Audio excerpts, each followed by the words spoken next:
দিয়েছিলে? কি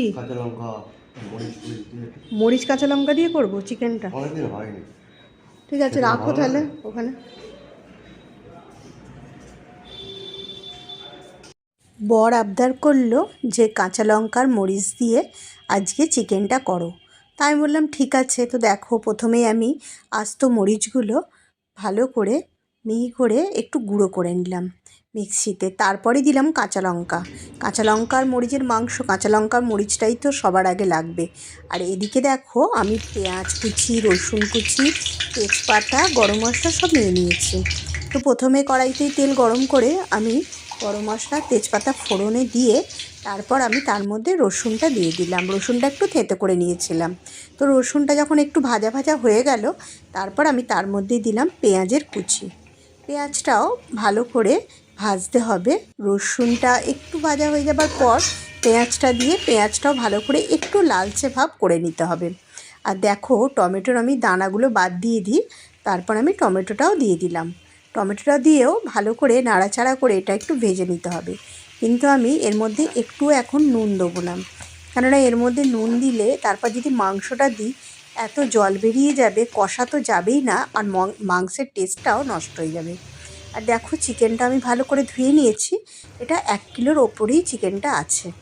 আর দেখো, যে কাঁচা লঙ্কাটা বেটে রেখেছিলাম সেটা এবার আমি এই পেঁয়াজ, রসুন আর টমেটো যে ভাজা ভাজা করা হয়ে গেছে তার উপরে আমি দিয়ে দিলাম। কেননা কাঁচা লঙ্কাটাও ভালো করে নেড়ে চেড়ে একটু গ্রেভির মধ্যে মিশিয়ে দিতে হবে। এবার দিলাম আদা বাটা। আদা বাটাটা আমি প্রথম দিকে দিই না, কেননা প্রথম দিকে তেলে দিলে একটা তেতকুটে ভাব আসে, ওই জন্য আদাটা একটু পরে দিই। তো দেখো, আদাটা দিয়েও ভালো করে মশলাটাকে কষাতে হবে। ভালো করে যত মশলা কষাবো তত জিনিসটা খেতেও ভালো লাগবে। এবার আমি চিকেনটা কিছুটা হাফ আগে দিয়ে দেবো, ভালো করে এই গ্রেভির সঙ্গে মিশিয়ে নেবো। আর হাফ চিকেন আমি পরে দেবো। তাহলে কি বলো তো, মেশানোটা খুব ভালো হলে জিনিসটা আমার কষাতেও সুবিধা হবে। তো দেখো, কিছুটা চিকেন আমি কড়াইয়ের মধ্যে দিয়ে দিলাম, দিয়ে এটাকে ভালো করে মিশিয়ে নিলাম। প্রথমে হাফ চিকেনটা মিশিয়ে নিলাম, আর হাফ চিকেনটা ভালো করে কষানো হয়ে গেলে তারপর আমি যে অর্ধেক চিকেনটা পড়ে আছে সেটাও আমি দিয়ে দেবো।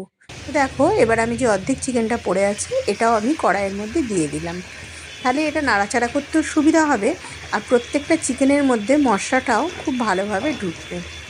তো সব চিকেনগুলোই আমার মোটামুটি দেয়া হয়ে গেছে। এবার আমি এই চিকেনগুলোকে ভালো করে মশলার মধ্যে কষিয়ে নেব। খুব ভালো করে কষাতে হবে। আর এর মধ্যে আমি হলুদের একদমই ব্যবহার করব না, কি লঙ্কার গুঁড়ো সেটাও ব্যবহার করব না, শুধু কাঁচা লঙ্কা দিয়েই মাংসটা হবে। দেখো, আমি কতটা পরে মাংসটা কষাবার পর এইবার আমি নুনটা দিলাম। এর মধ্যে নুনটা দিলে প্রথম দিকে দিলে জলটা বেশি বেরিয়ে যায়, তাই জন্য দিই না। কিছুটা পরে দিলে মাংসর মধ্যে সেই জলটা আর বেরোয় না, এর মধ্যে মাংসের টেস্টটাও খুব ভালো আসে। আর আমি দেখো, যে কাঁচা লঙ্কাটা বেটে রেখেছিলাম সেই বাটি ধোয়া জলটাও দিয়ে দিলাম। আর দেখো, কষাতে কষাতে কালারটাও কি সুন্দর চলে এসছে। তারপর ওপর থেকে একটু চিনি ছড়িয়ে দিলাম টেস্টের জন্য, যাতে ব্যালেন্সটা নুন মিষ্টি সব কিছুর ঝাল ঠিক থাকে। তো দেখো, অনেকটা পরিমাণে মাংসটা কষানো হয়ে এসছে, মাংসটা প্রায় আমার হয়ে গেছে। এবার যে মরিচটা আমি গুঁড়ো করে রেখেছিলাম, এবার মরিচটা আমি ওপর থেকে দিয়ে দিলাম।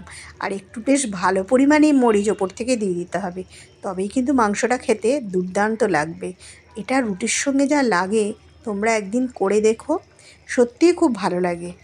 আর কালারটা দেখতেই পাচ্ছ, আমি কিন্তু এর মধ্যে কোনো গুঁড়ো লঙ্কাও দিইনি, হলুদও দিইনি, তাতেই দেখো কালারটা কত সুন্দর এসেছে। দেখো, কাঁচা লঙ্কা মরিচের মাংস কেমন হয়েছে। বর আর আমি একসাথেই প্রায় খেতে বসে পড়লাম। ছোট টেবিলে এসে ও টিভি দেখতে দেখতে খাচ্ছিল, আমিও ওর পাশে এসে বসলাম। ও তো খেয়ে বলল খুব ভালো হয়েছে, আর আমিও টেস্ট করে দেখলাম, সত্যিই কিন্তু খুব ভালো লাগে রুটি দিয়ে এই মাংসটা। আর দেখো, মাংসটা কতটা সফট হয়েছে। তোমরা একদিন করে দেখো, তোমাদেরও ভালো লাগবে।